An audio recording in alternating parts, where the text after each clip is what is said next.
Hello students, welcome you again in the video lecture series of DME 1. Today we are going to see the stress strain curve.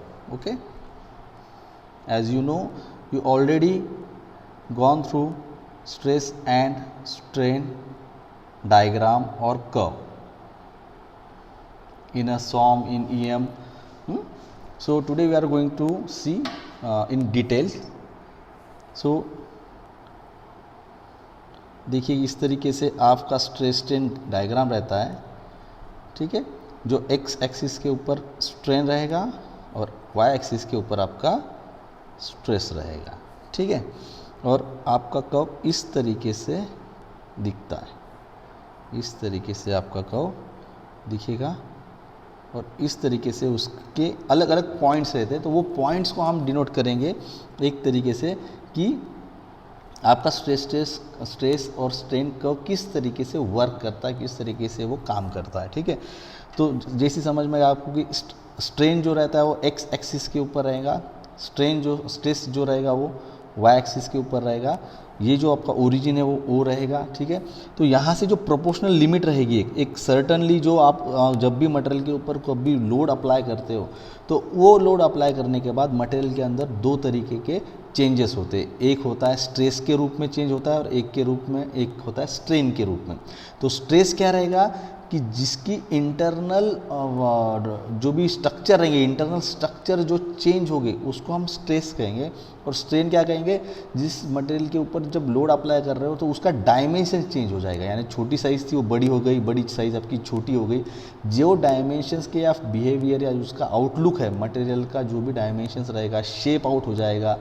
वो regard करता है सीधा simple connect करेगा strain आपका material के shape के साथ। जिस मटेरियल का शेप आउट हो गया, जिसका डायमेंशंस चेंज हो गए original length to actual length तक, जो चेंज लेंथ हुए उसको हम स्ट्रेन कहेंगे। तो मान लो जब आप किसी मटेरियल के ऊपर लोड अप्लाई कर रहे हो तो उसका स्ट्रेस भी ऑटोमेटिकली वेरी हो रहा है ग्रेजुअली, यानी इंक्रीज होते जा रहा है, और उसका स्ट्रेन भी एक्चुअली हलो स्लो उसका डायमेंशन के अंदर भी चेंजेस होते जा रहे हैं। समझ में लीजिए स्टार्टिंग किस तरीके से, जब ओरिजिन है, जब जो मटेरियल है आपका वो स्टेशनरी स्टेट पे, उसके लोड भी उसके ऊपर स्टेशनरी, जिस तरीके से लोड उसका इंक्रीज किया जाएगा मटेरियल के ऊपर, तो मटेरियल का स्ट्रेस भी स्लो यानी इस डायरेक्शन में, इस ऊपर के डायरेक्शन में मटेरियल का स्ट्रेस भी हल्का इंटरनल स्ट्रक्चर मटेरियल के अंदर चेंज होते जाएंगे और मटेरियल के डायमेंशंस में भी आपका चेंज दिखते जाएगा स्लोली, इसलिए ग्राफिक ग्रेजुअली ऊपर तक जा रहा है। कहाँ तक जाएगा, उसकी एक लिमिट रहेगी जहाँ पे ए पॉइंट आएगा, इसको हम कहते हैं पॉइंट नंबर ए। तो ये ए क्या रहेगा आपका, नथिंग बट, यहाँ पे लिखता हूँ आपको समझने के लिए, ए क्या रहेगा, ओ से ए तक एक आपकी प्रोपोर्शनल लिमिट रहेगी, प्रोपोर्शनल लिमिट रहेगी। यानी प्रोपोर्शनल लिमिट में क्या रहेगा आपका, मटेरियल हल्का चेंज होते जा रहा है, यानी इसमें क्या हो रहा है, मटेरियल की शेप्स भी चेंज होती जा रही है, डायमेंशंस भी चेंज होते जाएंगे और मटेरियल के अंदर का इंटरनल स्ट्रक्चर भी चेंज होते जाएगा। तो यहाँ से इस पॉइंट तक हम उस मटेरियल का क्या कहते हैं, इलास्टिक बिहेवियर है। यहाँ पे क्या है, उस मटेरियल का इलास्टिक बिहेवियर, यानी क्या, मटेरियल अगर आप मटेरियल के ऊपर का स्ट्रेस या लोड आप रिमूव कर दोगे तो क्या हो जाएगा, उसके ओरिजिनल शेप में आने के चांसेस ज़्यादा है। इलास्टिसिटी यानी क्या, मटेरियल का ओरिजिनल शेप, जब भी आप वो भी मटेरियल के ऊपर का लोड अप्लाई रिमूव कर देते हो तो वो उसके ओरिजिनल शेप में वापस आ जाता है। तो ओ से लेके ए तक क्या हो गया आपका, इलास्टिक बिहेवियर होगा, इसको हम क्या कहते हैं, प्रोपोर्शनल लिमिट, ठीक है। देन आता है नेक्स्ट आपका बी, ये जो यहाँ पे। अब बी होता क्या है, बी होता है आपका अपर यील्ड स्ट्रेस पॉइंट। मैं यहाँ पे लिखता हूँ आपको समझने के लिए, अपर यील्ड स्ट्रेस पॉइंट। अपर यील्ड यानी क्या, कि यहाँ पे मटेरियल इलास्टिक लिमिट के बाद यहाँ से वो कन्वर्ट होना स्टार्ट हो जाएगा प्लास्टिक लिमिट के अंदर, आ रहा है समझ में, लेकिन उसका इनिशियल पॉइंट रहेगा, एकदम एग्जैक्टली नहीं रहेगा लेकिन इनिशियल पॉइंट पे रहेगा। और प्लास्टिक लिमिट में जब कन्वर्ट होने की प्लास्टिक बिहेवियर में कन्वर्ट होने के चांसेस बहुत कम रहते हैं उसके, लेकिन यहाँ पे वो फेल्यूर, यानी उसमें मटेरियल के अंदर आपका मटेरियल स्ट्रेस बहुत ज़्यादा इंड्यूस नहीं होता वहाँ पे हल्का सा सिर्फ स्ट्रेन क्या हो जाएगा, यानी उसका डायमेंशन चेंज होते जाएंगे। यहाँ पे अगर ग्राफ देखोगे तो ग्राफ यहाँ से हल्का सा नीचे आ रहा है, तो इसको इसलिए हम अपर यील्ड पॉइंट कहते हैं। यानी यहाँ पे क्या होगा कि मटेरियल का जो भी बिहेवियर है वो अभी परमानेंट फॉर्म में स्टार्ट होने वाला है, कि वो परमानेंट फॉर्म में चला जाएगा, इसके आगे वो परमानेंट फॉर्म में चला जाएगा। इसलिए हम यहाँ पे क्या कहते हैं कि उसका इलास्टिक या प्लास्टिक फॉर्म स्टार्ट होने की पॉइंट्स है ये।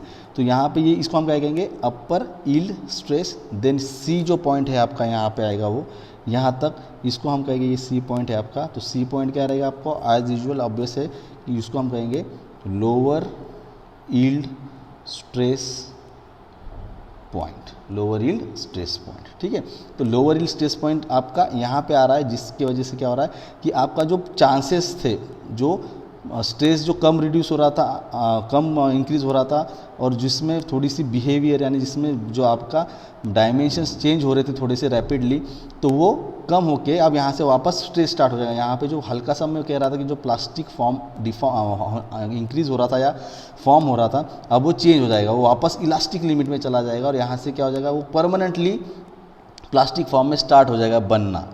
यानी सी से वो स्टार्ट कर देगा, यहाँ से हम इलास्टिक लिमिट में नहीं जाएंगे, यहाँ से हम प्लास्टिक फॉर्म में चले जाएंगे। यहाँ से आपका मटेरियल परमानेंट शेप में कन्वर्ट होते जाएगा। उसके बाद उसके ऊपर का अगर लोड आप रिमूव करेंगे तो वो उसके ओरिजिनल शेप में नहीं आएगा।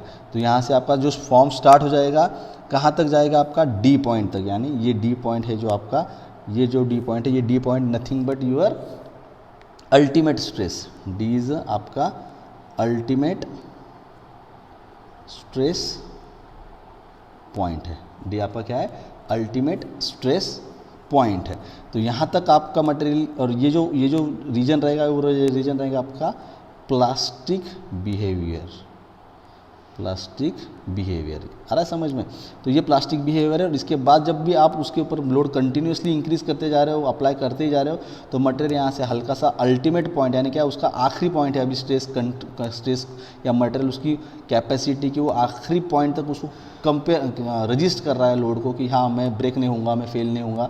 लेकिन इसके बाद और लोड अगर आप उसके ऊपर अप्लाई होते जा रहा है तो आपका स्ट्रेस ज़्यादा इंड्यूस्ड होगा, और मटेरियल के अंदर की जो डायमेंशन है वो ज़्यादा बढ़ते जाएंगे, उसका इलांगेशन बढ़ते रहेगा। डायमेंशन अगर मटेरियल आपका इतना सा था लेंथ में, अब वो इतना बड़ा होते जाएगा, कॉम्प्रेस होते जाएगा, और ऑब्वियस चीज़ है वो कहीं ना कहीं तो ब्रेक होना स्टार्ट हो जाएगा। और जितना लोड आपका होते जाएगा तो वहाँ पे ई पॉइंट एक आता है, जहाँ पे हम उसको कहते हैं यहाँ पे फ्रैक्चर हो गया या फेल्यूर हो गया। ई पॉइंट आपका जो भी रहेगा ये फ्रैक्चर को स्टार्ट करेगा, या ब्रेकिंग या फेल्यूर पॉइंट कहेंगे हम इसको।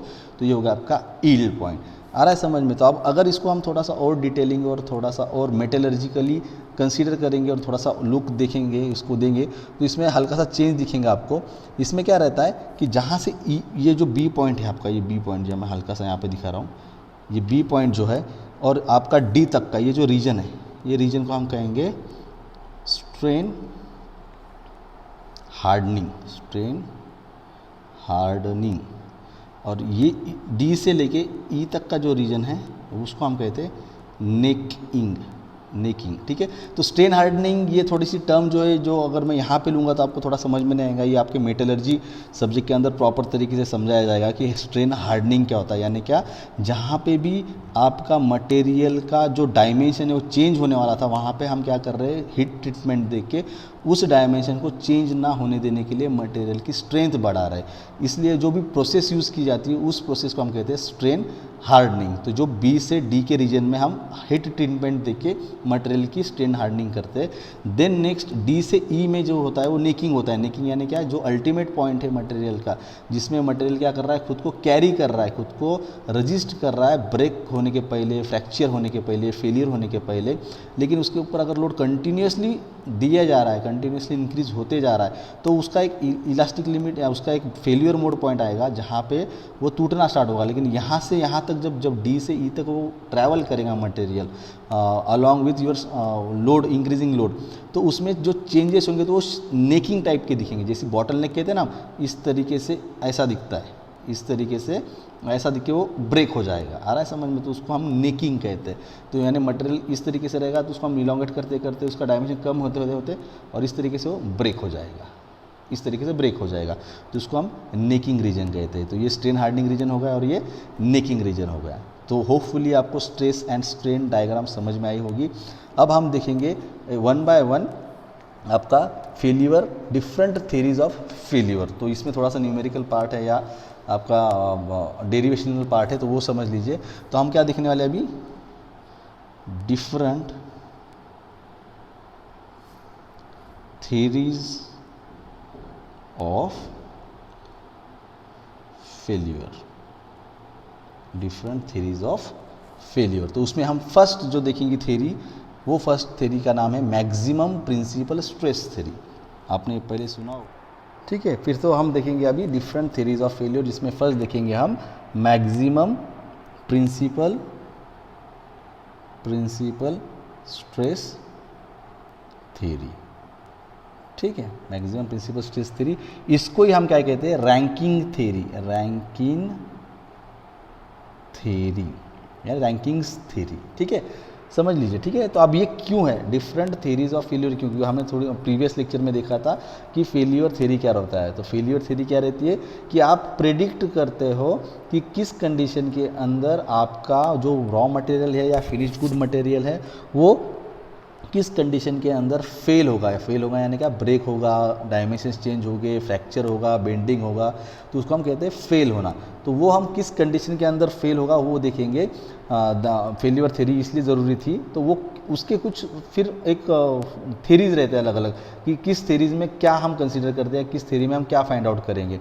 तो वैसे एक मैक्सिमम प्रिंसिपल स्ट्रेस थ्योरी है कि जिसके अंदर हम देखते हैं कि जब भी आपका मटेरियल का यील्ड पॉइंट या अल्टीमेट पॉइंट मटेरियल का अगर वो रीच आउट हो जाता है, वहाँ तक रीच हो जाता है, तो मटेरियल किस तरीके से फेल होता है, टू डायमेंशनली उसके अंदर की स्ट्रेस कंडीशन किस तरीके से आएंगी कि जिसकी वजह से वो फेल होगा। तो हम देखेंगे ये थ्योरी, इसमें थोड़ा हल्का सा डेरिवेशन नहीं लेकिन एक फार्मूला रहेगा वो देखेंगे। तो फर्स्ट हम पॉइंट देखेंगे कि क्या एग्जैक्टली ये थ्योरी स्टेट कर रही है आपको।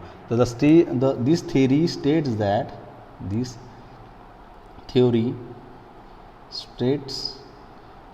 That the failure of the mechanical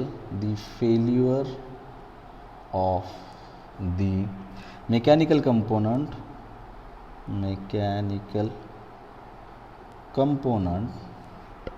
to the biaxial or triaxial stresses occurs when the maximum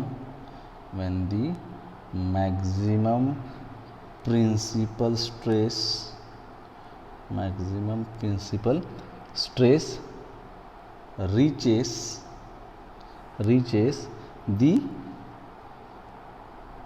yield or ultimate strength of material,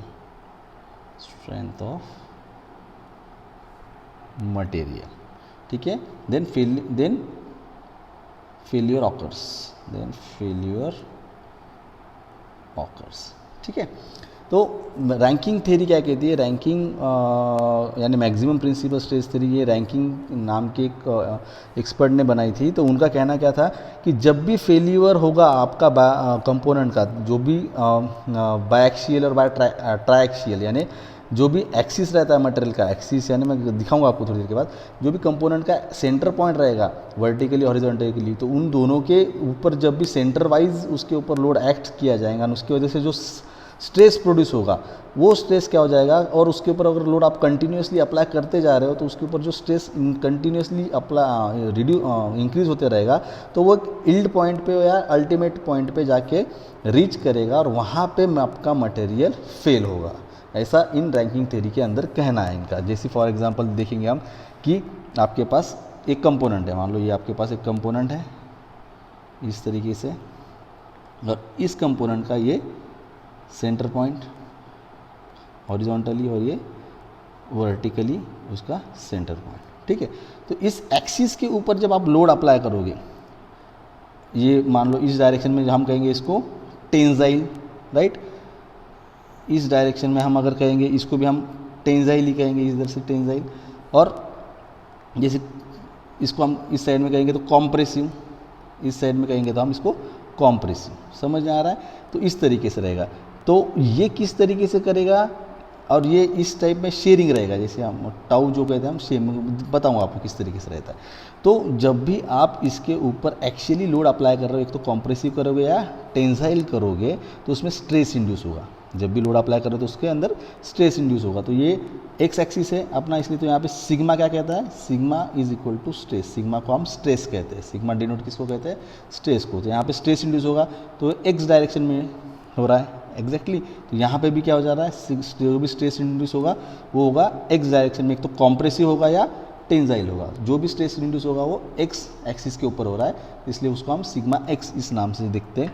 then sigma Y, ये सिग्मा वाई यानी क्या, तो एक तो टेंसाइल रहेगा या कॉम्प्रेसिव रहेगा। तो यहाँ पे भी जो स्ट्रेस प्रोड्यूस होगा लोड लगाने की वजह से, तो उसको हम वाई एक्सिस पे हो रहा है, इसलिए हम उसको सिग्मा वाई, सिग्मा यानी क्या, स्ट्रेस इंड्यूस हो रहा है, तो वाई डायरेक्शन के अंदर वो इंड्यूस्ड हो रहा है। यहाँ पे क्या होगा, यहाँ पे अगर आप देखोगे तो यहाँ पे टाउ एक्स वाई आता है, टाउ एक्स वाई। टाउ यानी क्या, शेयर।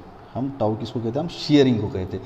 यहाँ पे मटेरियल आपका ट्विस्ट होगा, ट्विस्ट इस तरीके से ट्विस्ट होगा, इस वजह से ये क्या कर रहा है, यहाँ पे इसको डिनोट किया गया है कि टाउ से। और एक्स वाई क्यों, जब ट्विस्ट कर रहा है तो आपका एक्स डायरेक्शन में भी टूट रहा है और वाई डायरेक्शन में भी उसका ब्रेक हो रहा है या चेंजेस हो रहे हैं, इसलिए उसको हम टाउ एक्स वाई कहते हैं। ठीक है, तो इसको हम इसलिए हम टाउ एक्स वाई कहते हैं। तो ये मैक्सिमम प्रिंसिपल स्ट्रेस थ्योरी क्या कह रही है कि जब भी आप इसके एक्सिस के ऊपर लोड अप्लाई करोगे और वो रीच करेगा, और अप्लाई करते जा रहे हो या अप्लाई करते जा रहे हो, अप्लाई करते जा रहे हो, खींचे जा रहे हो, खींचे जा रहे हो, खींचे जा रहे हो, तो उसकी एक यील्ड पॉइंट आएगी। जो यील्ड पॉइंट आएगी या अल्टीमेट पॉइंट आएगी, वहाँ पे जाके मटेरियल आपका ब्रेक होते जाएगा, यानी ऐसा ऐसा जाएगा, नेक होते जाएगा और टूट जाएगा, यानी सेंटर में से वो टूट जाएगा। तो वो टूटना यानी क्या, फेल्यूर मोड। तो इनका कहना यही था कि जब तक आप लोड अप्लाई करोगे एक्सेस के ऊपर, उसके एक्सियल इसके डायरेक्शन के ऊपर, तो वो एक अल्टीमेट पे आके या यील्ड पॉइंट पे, ये इंपॉर्टेंट है, अल्टीमेट पॉइंट या यील्ड पॉइंट के ऊपर आके ही वो फेल होगा। ये चीज़ समझ लीजिए। तो उन्होंने इसमें फिर बताया कि ये किस तरीके से आपको इसको कैलकुलेट करना है। तो इसमें उन्होंने बताया कि सिग्मा क्या रहेगा आपका, सिग्मा मान लो सिग्मा 1 जो रहेगा, या सिग्मा जो भी कहेंगे आप इसको, सिग्मा कहोगे, तो सिग्मा आपका रहेगा एस वाई टी, और सिग्मा 1 क्या रहेगा, एस यू टी। आप बोलोगे सिग्मा ये वाई टी क्या है और यू टी क्या है, तो इसमें डिनोट क्या किया जाता है, एस यानी strength, strength of material, strength of material, capital S क्या है, strength of material at yield point, at yield point, इसलिए यहाँ पे कैपिटल एस वाई टी लिखा है। सेम यहाँ पे क्या हो जाएगा, strength of material at U T यानी अल्टीमेट पॉइंट, अल्टीमेट पॉइंट। आ रहा है समझ में, sigma 1 is equal to S Y T यानी strength of material at yield point, S Y S U T यानी strength of material at ultimate point. ठीक है, ये हो गया, यहाँ तक समझ में आ गया। अब इसको हम देखेंगे 2 डायमेंशनल कंडीशन के अंदर।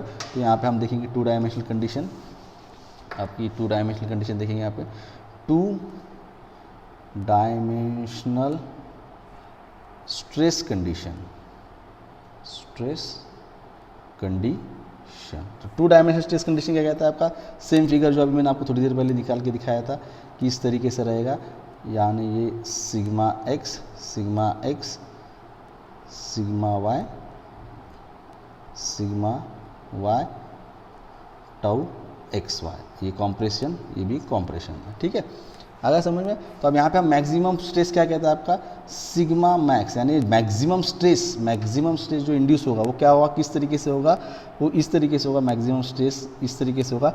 सिग्मा 1 यानी क्या, आपका मैक्सिमम स्ट्रेस हम कहेंगे। यहाँ पे सिग्मा 1 जो लिखा है तो मान लो आप कट कर दीजिए, यहाँ पे आपको कन्फ्यूजन होगा तो आप सिग्मा ही समझ लीजिए। यहाँ पे सिग्मा 1 यानी क्या, मैक्सिमम, मैक्सिमम तो वो है sigma X plus sigma Y divided by 2 plus under root of sigma X minus sigma Y divided by 2 bracket square plus tau square X Y. ठीक है, ये अगर आप निकालोगे, इसका इस फॉर्मूले का यूज़ करोगे तो आपको सिग्मा मैक्स मिलेगा, यानी मैक्सिमम स्ट्रेस इंड्यूस्ड हो रहा है जो आपके मटेरियल के अंदर है। ठीक है, देन सिग्मा मिनिमम हमें अगर फाइंड आउट करना है तो उसके लिए हम सिग्मा 2 डिनोट करेंगे। उसके अंदर फॉर्मूला है sigma x plus sigma y divided by 2 minus under root of sigma x minus sigma y divide by 2 bracket square plus tau square x y। ठीक है, तो इससे सिग्मा मिनिमम यानी जो मिनिमम स्ट्रेस इंड्यूस होगा वो इससे फाइंड आउट करेंगे, और जो मैक्सिमम स्ट्रेस इंड्यूस हो रहा है वो इस फॉर्मूले से फाइंड आउट करेंगे। तो ये रैंकिंग्स थ्योरी है। रैंकिंग्स थ्योरी में क्या कह रहे हैं कि जो मैक्सिमम है, एक तो यील्ड पॉइंट रहेगा या अल्टीमेट पॉइंट रहेगा, यहाँ पे जाके आपका मटेरियल फेल होगा, तो ये इस तरीके से फाइंड होगा कि किस पॉइंट पे जाके आपका मटेरियल फेल होगा। यहाँ पे अगर हम जो स्ट्रेसेस इंड्यूस हो रहे हैं वो उसके जो फार्मूलेज के अंदर हम न्यूमेरिकल नंबर्स पुट करेंगे, और उसके बाद जो भी फाइंड आउट होगा वो आपका रिजल्ट देगा कि ये पॉइंट पे जाके आपका जो भी स्ट्रेस है, इस स्ट्रेस के ऊपर जाके आपका मटेरियल फेल होने वाला है यहाँ पे। और इसका मिनिमम स्ट्रेस ये रहेगा कि यहाँ पे भी वो मटेरियल चेंज होगा, यानी दोनों कंडीशन में आपका मटेरियल फेल होने वाला है। तो मिनिमम स्ट्रेस कौन सा रहेगा जो फेल होने वाला है, और मैक्सिमम स्ट्रेस कौन सा रहेगा जो फेल होगा, ये इसके अंदर दिखाया जाएगा। ठीक है, होपफुली आपको ये समझ में आया होगा। तो आज के लेक्चर में बस इतना ही। नेक्स्ट लेक्चर में हम और दूसरा different kind of theory of failure देखेंगे। Thank you so much.